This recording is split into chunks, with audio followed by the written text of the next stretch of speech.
everyone. Our lesson for today is the economic institution reciprocity.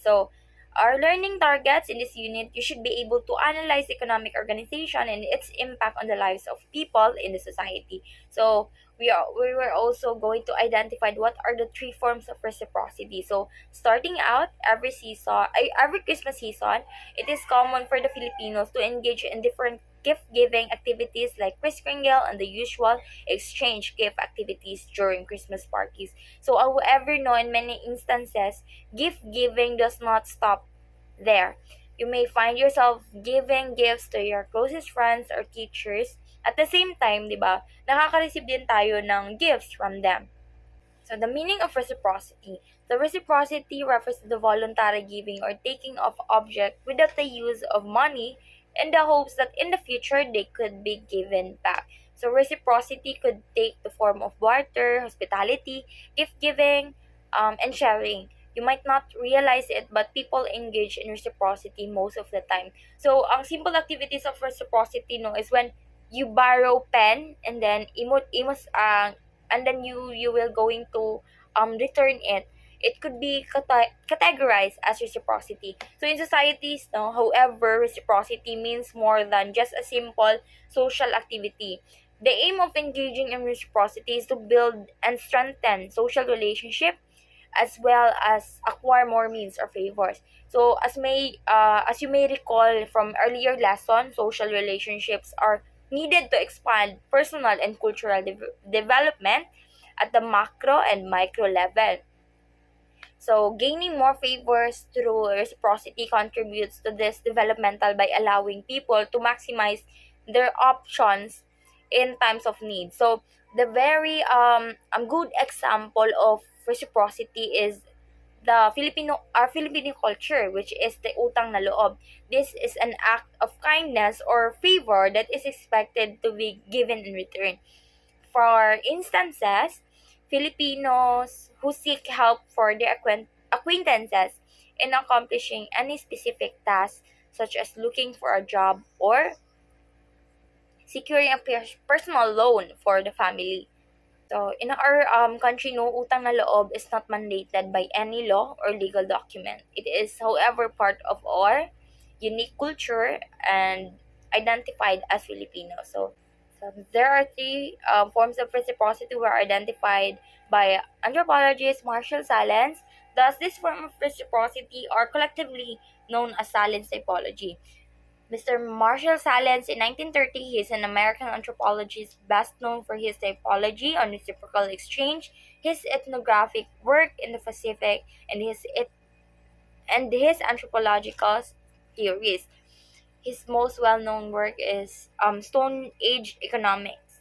So we are going to identify the three forms of reciprocity. So these are generalized reciprocity, balanced reciprocity, negative reciprocity, and negative reciprocity.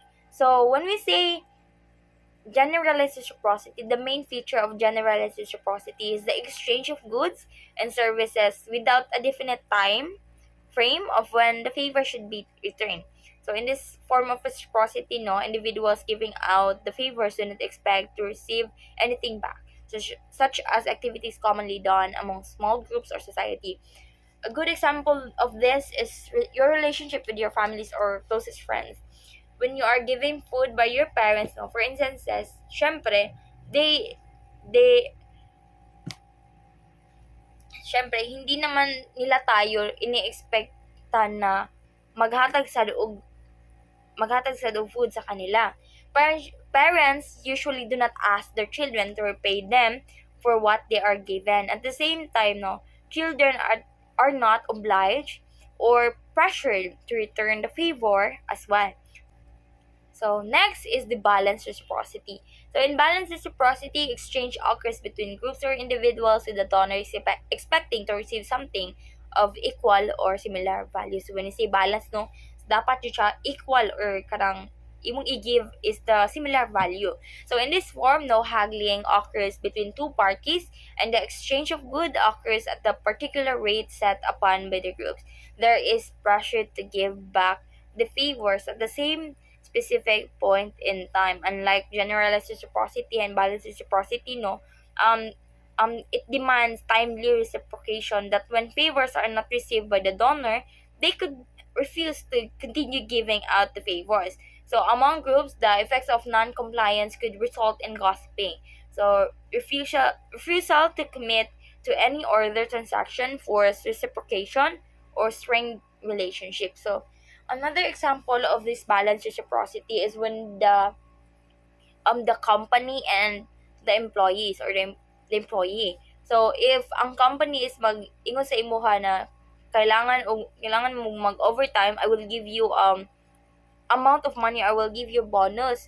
So the ang i-priority po sa employees ang mga buhatonon na dapat overtime man na dapat siya mahuman ana nga time. So there is di ba makita nimo sa duha ang kanang na sila equality. So ang equality silang buhaton. So habang ang company ang employees maka-receive siya og money habang naga overtime siya. So ma-receive pod sa company is ang katong gipang buhat pod sa ang katong pong mga gipang overtime man na dapat or deadline na dapat na mahuman sa employee. So makita nimo ang something equal or similar value nila. So in pre-industrial societies, balanced reciprocity is usually organized through trade agreements. So when we see trade agreements, so dapat jud kay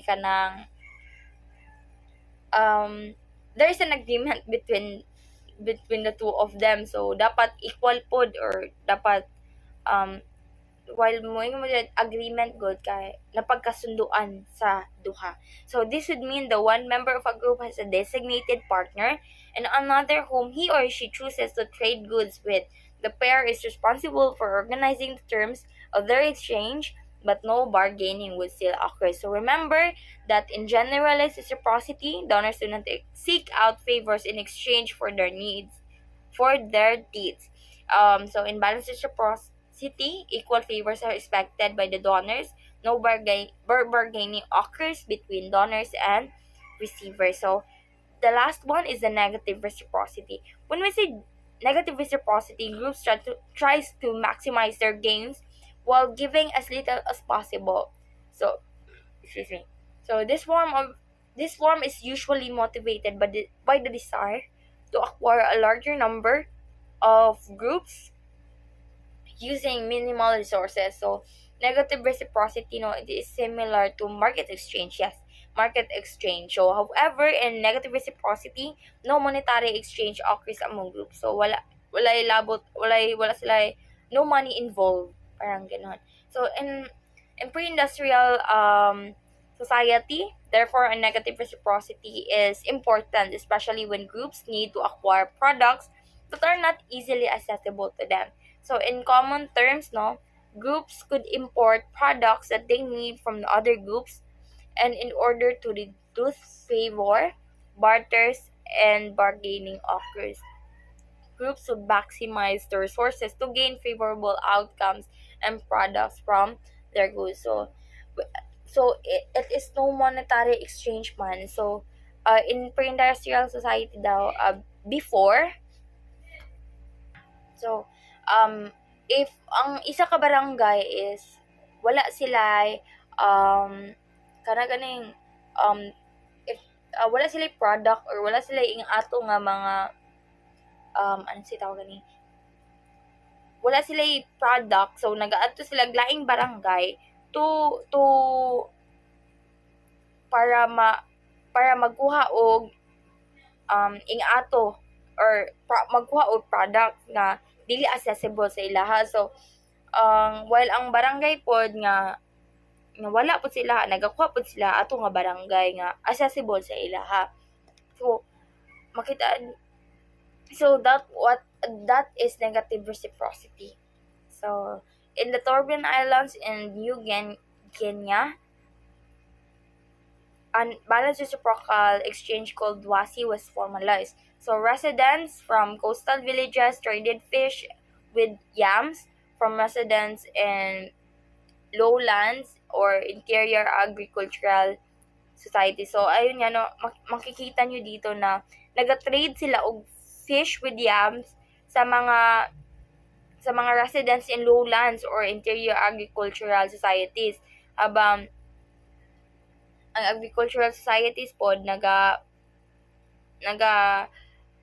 naga-give pod sila og dili accessible sa kato nga lugara. So remember that, so to wrap up this lesson, when we say reciprocity, it is a voluntary giving or taking of object without the use of money in the hopes that in the future they could be given back. Remember that it it is when helping someone without the use of money. So when we say balanced reciprocity, it is an exchange occur between groups or individuals with the donors expecting to receive something or equal or similar value. Equal or similar value. So then next is the negative reciprocity. It is a group try to maximize their gains while giving as little as possible. So that's it for my lesson. Thank you very much.